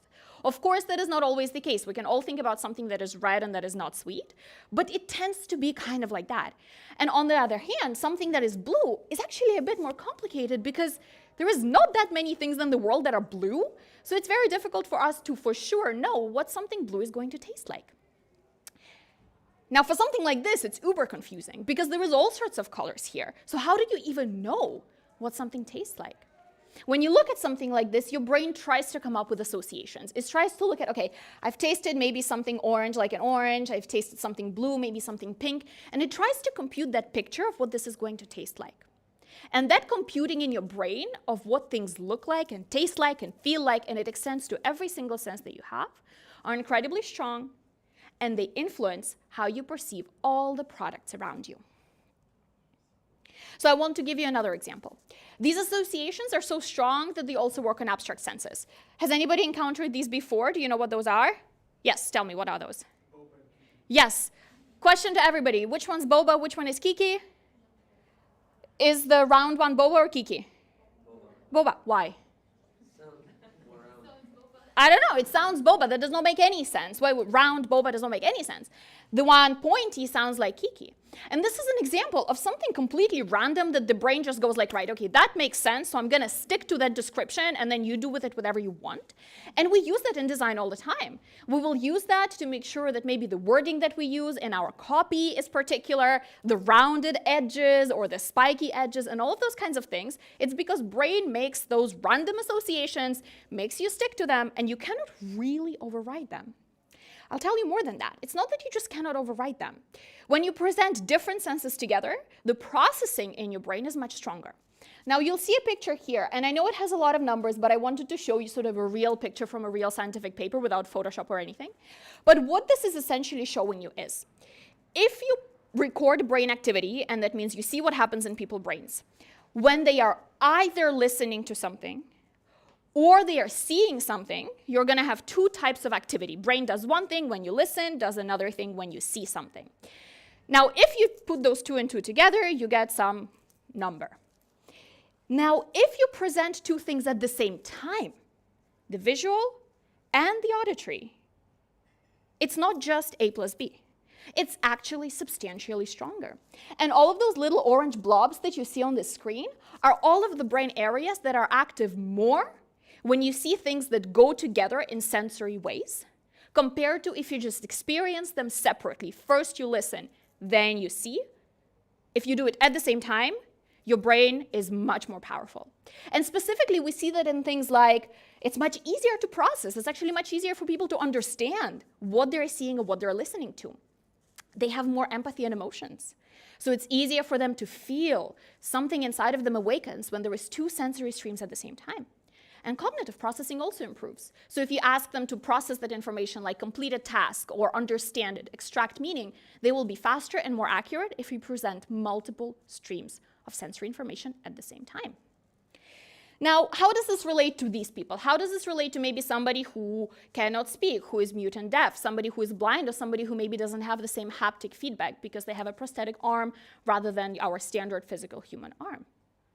What it means for us is that when we try to design for people who are like this, who are lacking a particular sense, and we're saying, I'm not just going to design for a visual aesthetic, I'm also going to put into it some maybe haptic feedback, or some sounds, or if you work in the space of physical products, maybe some extra texture or some extra something else that allows humans to experience more streams of information at the same time. You're not just benefiting those people, you're actually benefiting everybody around. So multisensory design is something that tells you that engaging multiple senses whilst you're designing your products, not just visual aesthetics, but all of it together, creates that immersive experience, not just for those who, strictly speaking, benefit from having a particular source of kind of sensory information there, somebody who is blind or deaf, but it creates the experience that is stronger and more powerful, both emotionally and sensorially, for everybody out there. So the second thing I want you to remember is that building for different sensory abilities actually is better for everybody, even those who, strictly speaking, don't need it. Now, let's look at a couple of examples of that innovation. Here's a book. Let's think together. In which ways could this book, standard book, not be accessible to everybody? Feel free to just shout. Who might not be able to read this book? Somebody who's blind. What else? Somebody who cannot read at all. Yes. Any more ideas? Somebody who has no hands. Fantastic. Those are all great examples of how something like a simple book that everybody has in the house by the dozens is not actually accessible to a lot of people. Like you said, somebody who cannot see, i.e. 3% of people in the world, and I'm not talking about visual impairments like you need glasses, but something that cannot be fixed through a pair of glasses, 3% of those people will never be able to read a book. People who maybe have cognitive or psychological impairments like dyslexia or ADHD, who cannot focus on a book, that's up to 15% of your population, so not really a minority if you think about it. Somebody who cannot read because they've never learned how to read, that is up to 10% of the world population, a huge number. Somebody who doesn't have hands, and that is actually every single person in this room and everybody in the world, at least at some point in your life. At least at some point you were holding 2 bags of groceries, or you're typing something, or you're cooking, and you cannot flip the pages of a book to read it. So something as simple as a book is actually not accessible pretty much to anybody, at least at one point in their life. And the understanding of the fact that you are sensorially limited, even in these simple products, is what drives innovation. So what was invented to fix this problem? Book holding, Braille, great. I don't have any of those examples, but I love those. Book holding, Braille, what else? Podcasts, yes, audiobooks, all of that kind of stuff. So I have 2 examples here. The first one here we see is audiobooks. The one on the left is a scanner. I couldn't find a better picture of that, but here's a fun fact for you. Scanners were first invented to allow blind people to read, because the idea was that we can scan the text and then audio sort of transcribe it. And now we use scanners for something entirely unrelated. And I love how some of you came up with stuff like book holders or Braille. So you see how trying to push the limits of how you can sensorially and physically process an object forces you to create something new. You have no choice. You have to push yourself. And that's how you create innovation. I also wanted to share this picture with you, which is one of my favorite. This is a picture from 1944 of a US soldier, again, pretty much for the first time in his life, being able to read a book by himself by listening to it. And you can see the smile on his face. So you see how powerful and important it is, both to people who were never able to experience something, but also to all of us who at some point have definitely listened to an audiobook or a podcast at least once in your life. Now here's a couple more examples. Sliding doors, for instance, something that we see in supermarkets and shopping malls, was invented specifically to allow people with no hands or people in wheelchairs to actually get to the mall, and yet we all benefit from them when we're carrying the grocery bags. Electric toothbrushes, as well as potato peelers, invented for somebody who might have Parkinson's, i.e. tremor, when you cannot properly brush your teeth. Pretty sure everybody in this room at least once used at least one of those things and probably enjoyed it. And then finally, for example, a typewriter or a keyboard, actually the one that we all use on our computers and phones today, was invented by a guy in 1808 who wanted for his lover to send him letters by herself. She was blind and she couldn't write proper straight lines, so she had to narrate those stories to somebody. He didn't want that. He wanted privacy, and he wanted their love letters to be hidden and just their own. So he invented this machine. So if he wanted to, he would, and he did. He invented a machine for his girlfriend to write him letters in secret, and we all use it today, even though not everybody in this room might actually need one, strictly speaking. So inclusion drives innovation. By default, adopting diverse, multisensory, and inclusive practices leads to unique and innovative solutions because you have no choice. You're pushing yourself through the limit, and you kind of have to do it. It makes you more creative. It opens up your horizons. So the third thing I want you to remember is that you cannot innovate if you do not push your limits, and you have to push your limits. So how do you actually do it? I've told you all of this beautiful theory now, which I love, but what is the practical steps of actually getting this done in your companies or otherwise? So let's start with the first one. The first one is really important, and that is challenging biases. You need to proactively challenge any assumption you make about how people can actually use your product. This fosters inclusivity. It enables you to recognize the unconscious errors that you make when you look at a product. So when you look at something, force yourself to think about, okay, what assumptions am I making? Specifically, you need to write them down. Are you making an assumption that somebody can flip through the pages of a book with a hand, that's an assumption that everybody has a hand. Are you thinking about the fact that people will be able to see your app because they only use it during the day? That's an assumption. Many people will be using your app maybe in the middle of the night when their phone battery is super low and they cannot make the screen brighter, and so on and so forth. You also have to note down things like your worldview. So do you assume that somebody who is using your app definitely knows something about banking or taxis or online shopping? There's a huge proportion of people who will be using your app or your website or your whatever for the first time. They don't know any of that. So you need to be very explicit and conscious about those biases. It also helps to learn about biases, literally reading those. As a fun fact, there is about 188 of them, I think, that are confirmed right now, and that is sort of like these cognitive assumptions, rules of thumb, kind of shortcuts that we use to help us navigate the world. There's 188 of them that muddy and blurry our perception of the world. So just learning about them helps. And every time a thought pops in your head that makes you want to decide how to do something, thinking about, okay, wait, am I being objective and abstract about it, or am I assuming? Am I putting some bias onto it? There's also, of course, an important factor of culture and upbringing.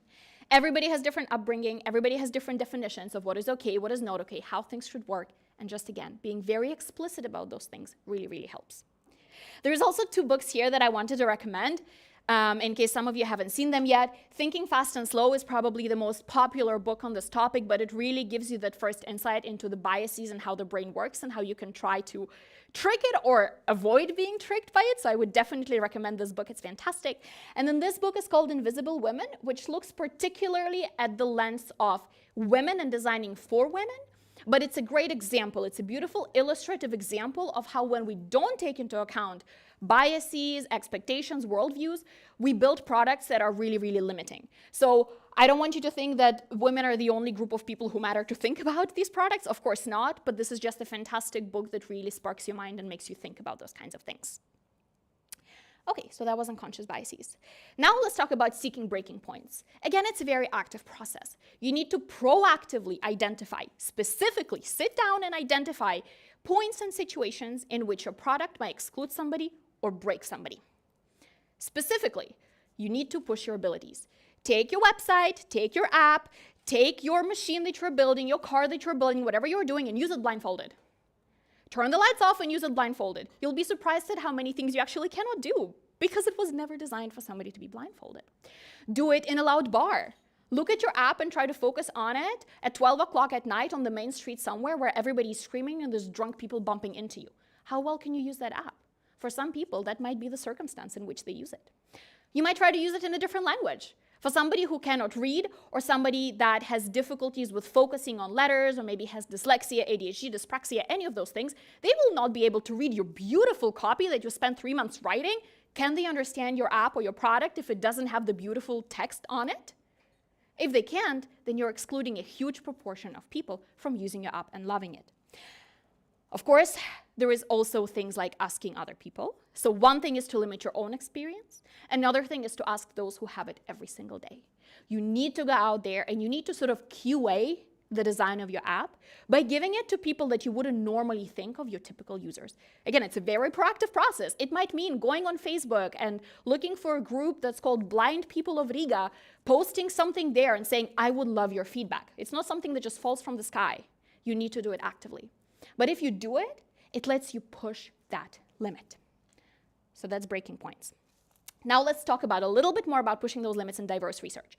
It's really essential, and I cannot emphasize that enough, to build accessible and inclusive products by doing research with diverse types of users. It fosters empathy. This is something that Santa spoke about. You cannot really get anywhere without it. It helps you build that community and that understanding of where your users come from.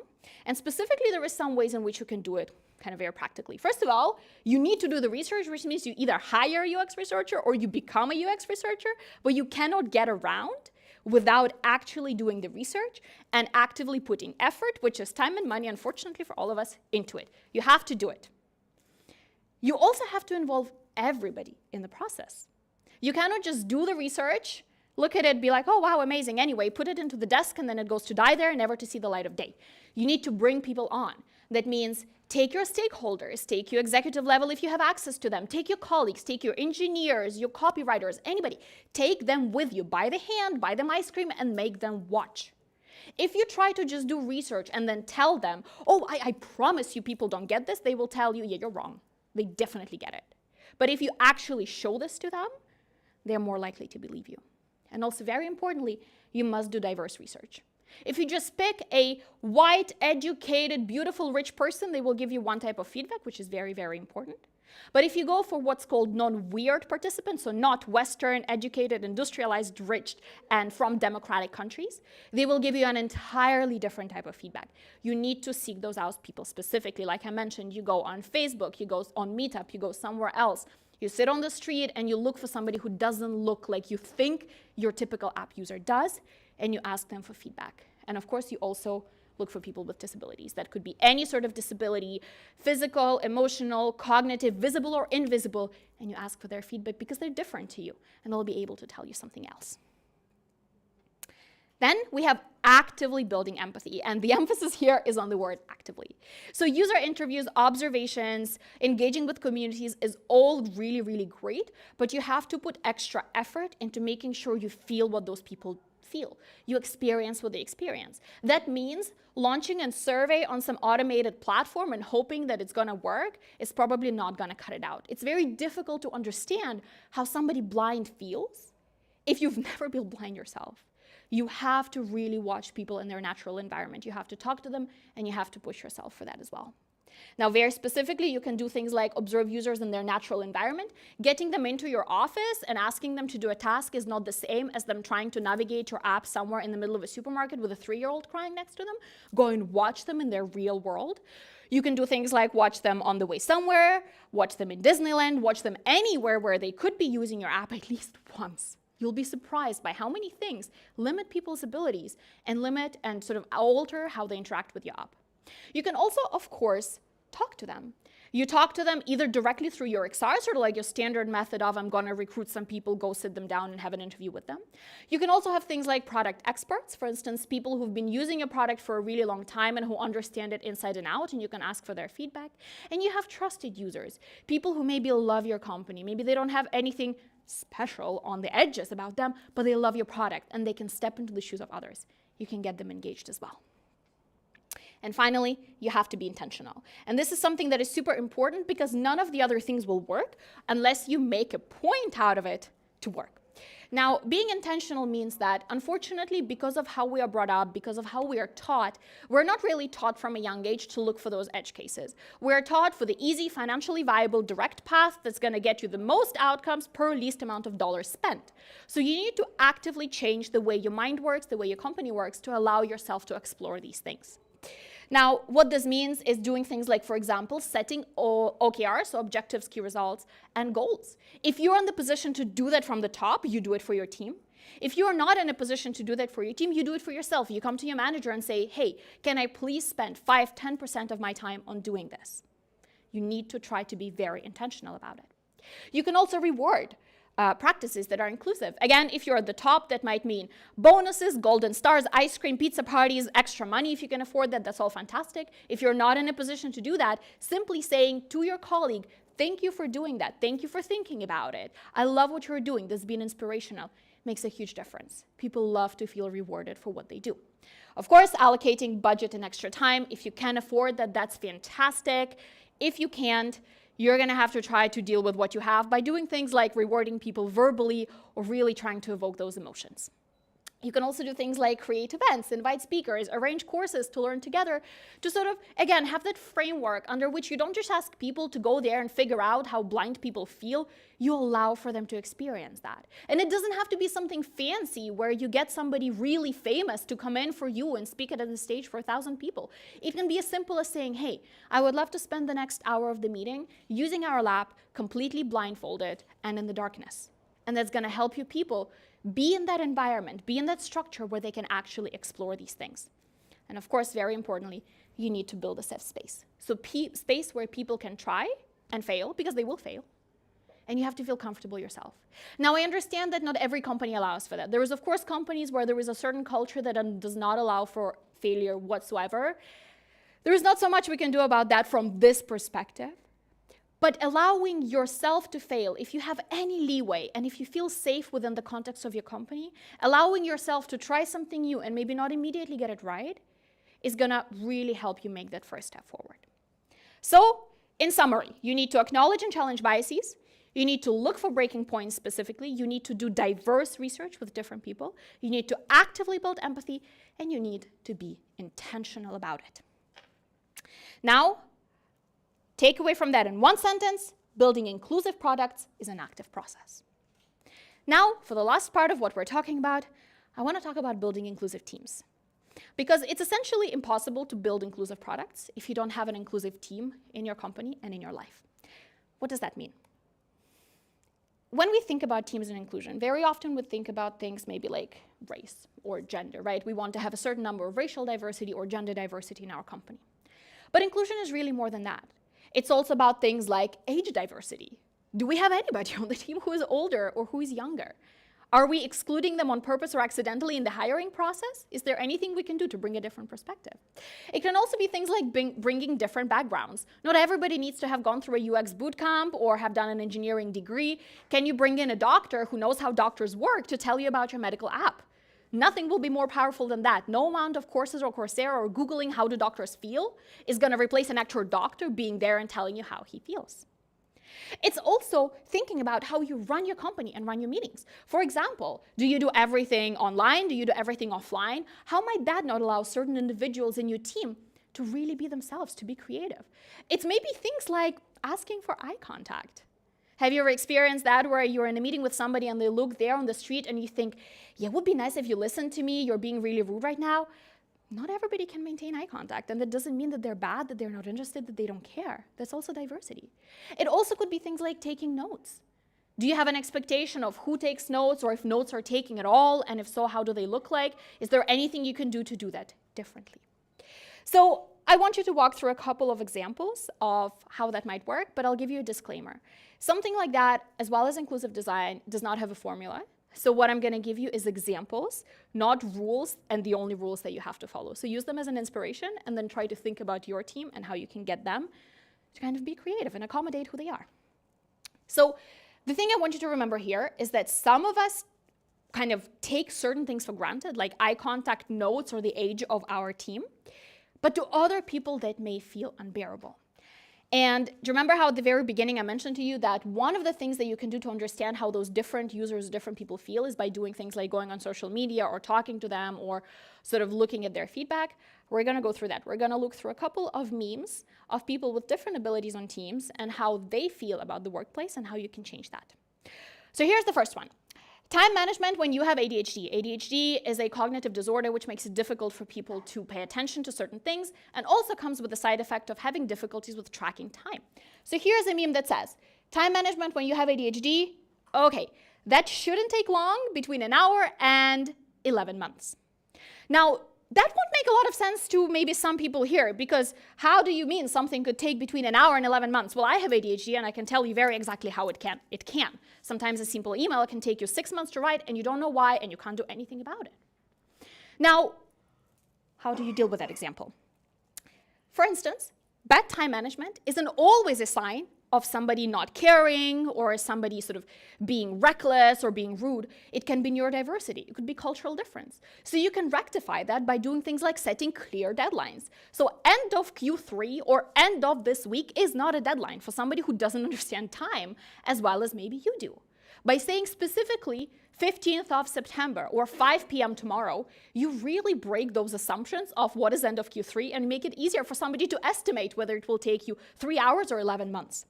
You can also do things like send kind reminders, emphasis on kind, and kind of understand that people have best intent. Even if they don't do things in the way that maybe you want them to do or the way that you do the things yourself, it doesn't mean that they don't care. You can be kind to them and ask them again, and they'll appreciate it. Here's another meme that is relevant for actually a lot of different conditions, and I picked it up on some forum. Can you repeat the part of the stuff where you said all about the things? That is from The Simpsons.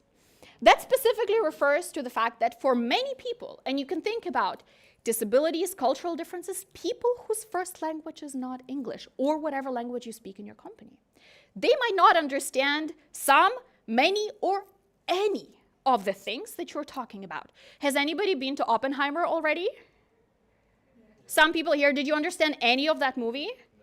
None. I came out of it, even though I'm a fluent speaker, having no idea what was just discussed, and I kind of felt like that. So this is an example of something as easy as talking and hoping others understand you that falls through for a lot of people. So you can fix that by doing things like documenting things in writing. It's not enough to just go to somebody and says, can you do that amazing UX research study with non-weird, beautiful participants? No, you have to write it down. They might not remember for it. And everybody in your team will be thankful if you actually write stuff down and not just say it somewhere in passing in the corridor and hope that everybody will remember. You can also repeat yourself, again with compassion. Saying something twice doesn't mean that the other person is dumb or doesn't care. They might have just forgotten, and they will do their best job if you tell them 1, 2, 5, 10 times again, but you just have to be okay with that, because some people need that. You can also do things like simplify your language. Don't pull an Oppenheimer, just use simple English language. People will get you much better. Now let's look at this one. My face when somebody gives me nonverbal communication. This is particularly relevant, for example, for things like autism or for individuals that come from different cultures where nonverbal communication is not so prevalent. Nonverbal communication is things like, oh, you should understand how I feel because I'm looking a certain way or moving my hands a certain way, or maybe I'm using a certain tone of voice or a certain speed. Sort of is this extra meaning we try to extract from the words that people say beyond the words that people say. Not everybody gets that. And you can very easily fix the lack of the understanding of social cues by saying what you want explicitly. I don't hope that you say something and somebody gets it because, well, I said it in an angry voice, so they should have understood that was sarcasm, and I wasn't. No, nobody will get that. Deal with it, move on, just say straight what you want. You can also not rely on subtext, body language, social norms, none of those extra rules. And by the way, writing down happens with that. How many times do you write a message and then people misunderstand you because you weren't there to say it with a certain voice or a certain emotion? That's a great example of how much we rely on those social cues, but that a huge proportion of people just don't understand. So if you can relate your message in a simple, written down way, it will significantly improve both the communication but also the results of the work in your team, and will allow your team to be inclusive and thereby drive inclusive design in your products. There is 2 books that I want to recommend on this one. The Culture Map is a fantastic book that talks about cultural differences and how sometimes you might think that things work in a certain way, but they really don't just because somebody was born or brought up in a different country. It's a very easy, brilliant read in case you haven't read it. And Blind Spot, Hidden Biases of Good People. And I love this name because sometimes we think that if we don't understand some of those things or if we have biases, it makes us inherently bad. It absolutely doesn't. We're all good people who also want to do our best. And all the good and the best people have hidden biases. So this book will walk you through what those biases are and how you can deal with them and kind of combat them and make the best out of your life. So highly recommend it. So how do I build inclusive teams? You'll see here that it's actually the list of the same things that I mentioned to you before. You need to acknowledge and challenge. You have to seek the breaking points, i.e., did somebody not understand my message because it was not conveyed in words, but it was conveyed in subtext or a smiley face at the end of the sentence? You need to do diverse research, i.e., talk to different people in your company, try to hire different people in your company, try to get feedback from somebody who isn't sitting next to you at the desk and who looks exactly like you. You need to actively build empathy, meaning if somebody acts in a different way, maybe that's okay. Maybe you can try to understand them. Maybe you can try to support them instead of getting angry at them.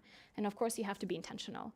Just like inclusive design, it's not going to come falling from the sky because we are conditioned from birth to be a certain way, and changing that way takes effort. But that's okay. We all need to put that effort in so we're all in the same boat. Now, there is a little cherry on the cake that I also wanted to mention, and that apart from the ethics and the moral of all of these things, being inclusive actually brings money to your company. So if you're ever struggling to convince somebody higher up that this is not an absolute waste of time, you can refer them to the fact that both BCG and McKinsey, 2 of the best consulting companies in the world, have done tons of research and pretty much unanimously reached a decision that having diverse teams that are inclusive, that push the boundaries of what it means to be a professional, have higher revenues and higher profits, particularly when it comes to innovation-driven revenue and profits. So you can really convince them, if they don't want to listen otherwise, by doing those things. So finally, what I want you to remember, that inclusive design begins with an inclusive team. So you cannot not love, not appreciate, not respect diversity inside of your room, inside of your office, and hope that somehow it will trickle in from the outside and make your product beautiful. It's a mindset change that you have to go through, and it starts within you, and it starts within your team. So inclusive design allows you to do good in the world, but also make your product better and bring you more money. So it's a really win-win situation. Thank you very much for your attention, and we now have time for questions.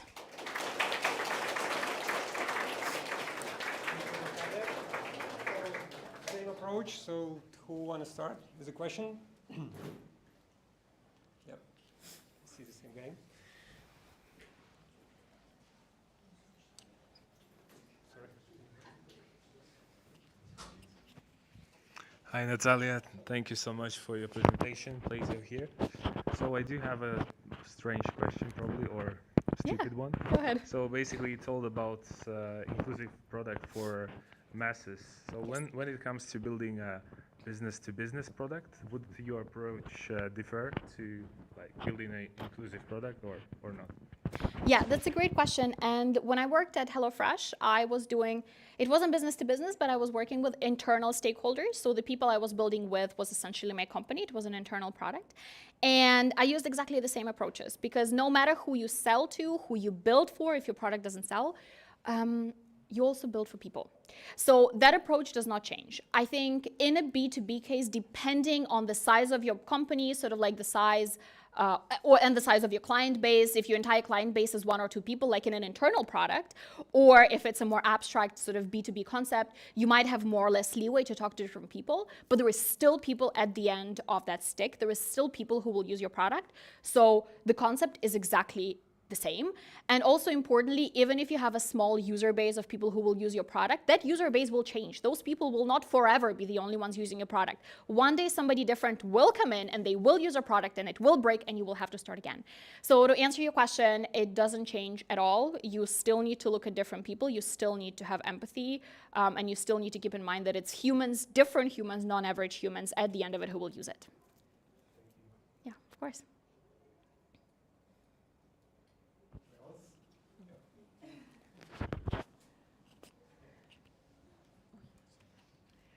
Natalia, I have a question, not about your presentation, but about your position in Google. Very interesting. What do you do as a researcher in Google? Please explain. Of course. So in my position as a researcher, I do research with children. Specifically, my team works on accounts for kids. Does everybody know what a Google account is? Approximately. So you have a Gmail address, and then you can use all of the other things.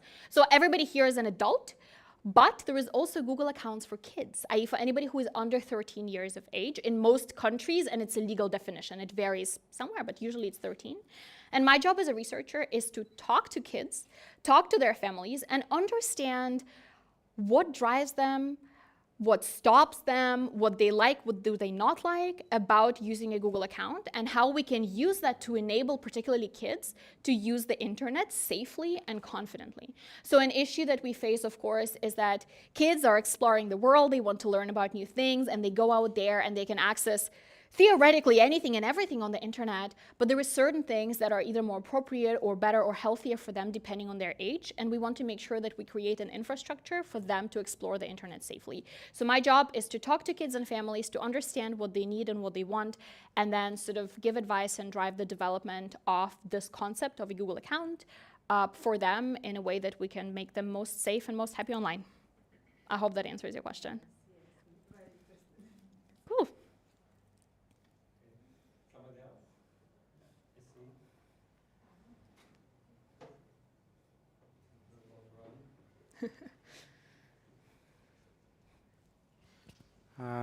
Hi, thanks for the beautiful presentation. It was really insightful. The question is about the inclusion. Basically, you mentioned apps multiple times, and apps is that what Chili Labs do. Do you have any like percentage of what kind of top apps have inclusion check, or do you do any stuff like that? Do you have any inclusion checks on top lists of Google and stuff like that? Of course. So the question was about other sort of inclusion checks in apps, and do we do that inside of Google? Yeah. So First of all, there is legal requirements, and that is the baseline that everybody has to comply with. It varies a little bit country by country. The EU, for example, has very specific regulations on what classifies as an app that is inclusive or not, or like any product really. It also deals with, I don't know, houses and buses and whatever. Like there is legal guidelines, and pretty much anything that is being put on the market has to comply to those legal guidelines. So in that sense, theoretically, 100% of things that we see should be there. Practically speaking, that is of course not always the case. Now, I don't have a percent because there is hundreds of apps popping up every day and hundreds of websites, but theoretically there is legal regulations that try to push that number to be sort of as high as possible, and they exist worldwide, including the US, South America, and whatnot. Within Google in particular, of course, we have those legal regulations. We also have internal regulations, which are generally a higher standard compared to the legal minimum, and everything that we do has to go through an internal review to make sure that it complies with our internal standard of what is an accessible or inclusive app or website or product. But of course, part of it is not just passing some sort of check, but kind of having that in mind. So whenever I do research, I always try to make sure to include those different people and stuff like that. And even if that doesn't translate into a particular check, so there is no sort of like list that I need to check off what I've done, I just try to make sure that it's there because it's going to build better products. It's going to drive better features. So to answer your question specifically, no, I don't actually know any percentages. It should theoretically be at 100%. Depending at an internal company policy, it may be better than the legal standard. But I would say sort of like anecdotally, a lot of companies try to at least get there with a legal minimum. But I will also give you a caveat, a legal minimum is just that. It's really a minimum, and there is much more on top of that that you can do. Sorry, I cannot give you a more concrete answer. Yeah. Thanks. I will use that lunch as well. Yeah. So, do you see the trend, like that more and more companies start putting these accessibility requirements into the apps and websites? How it looks like from the site, right? Yeah. Become better. Right, so is there a trend of companies doing this more and more? I think there is definitely a trend, but I do think that it's miles behind of where it should be. So if you, for example, right, when it comes to doing user research, I don't know how many of you have an opportunity to do user research in-house, but there is a lot of companies that offer user research, like user Zoom, user testing, user whatnot. There is a ton of those. If you try to go to them and do some research through them, you need to make a specific request for them to include users in your panel that might have a disability or a different background and stuff like that. Whilst in my opinion, that should be the default. In my opinion, it shouldn't require a specific checkbox that says, please, can you give me a diverse panel? It should be a given that you do a diverse panel. Now it's getting there because maybe 15, 20 years ago, that wouldn't even have been an option whatsoever. So it's definitely getting there. And again, I don't have percentages, but it's getting there. But I do think that we need to do much more of that. And we also need, again, sort of like to push the legal minimum because it's very minimal. But there is trends, there is people being more interested in that. I think just the fact that I sort of got a chance to stand here and talk in front of you about these things is also exemplifying that there is general interest in these topics. So I have hope. I do think it's getting better, but I do think it's in our hands to make it even better and sort of like to make it where it should be, i.e. where everybody's treated equally rather than as an afterthought to a standard average user design. Okay, thank you. Yeah, my pleasure. Okay, so if you don't have other questions anymore, yeah. Thanks very much. Thank you very much. We'll talk One more in the break. Bye.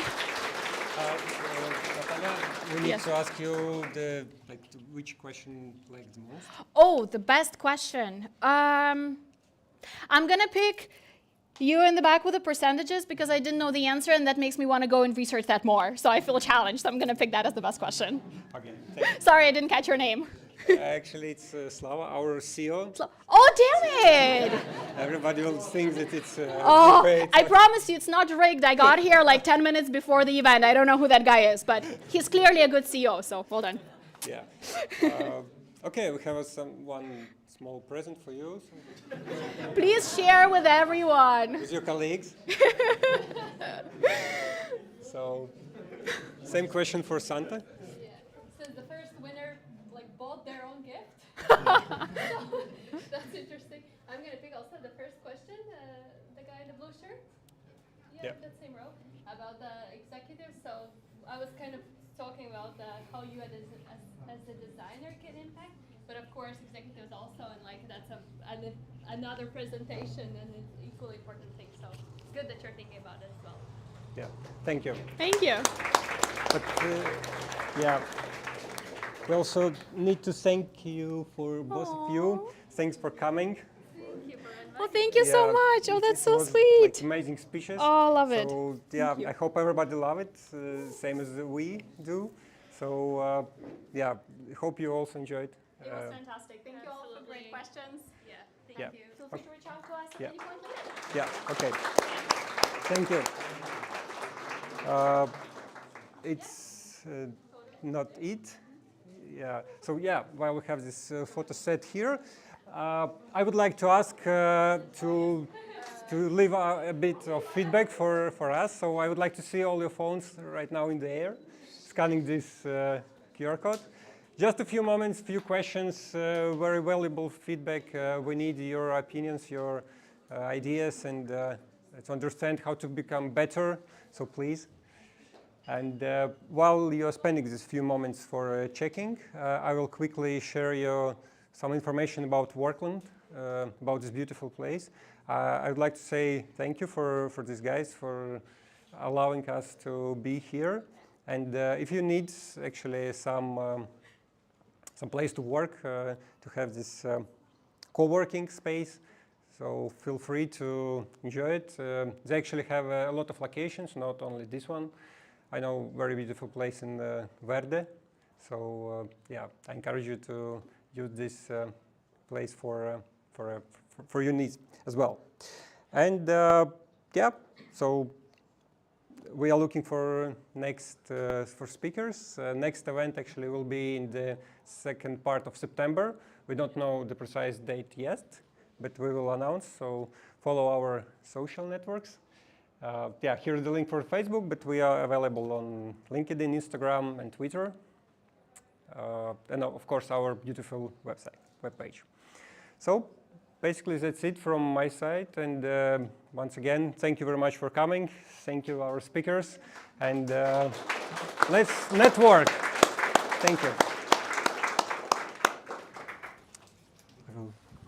Doing this.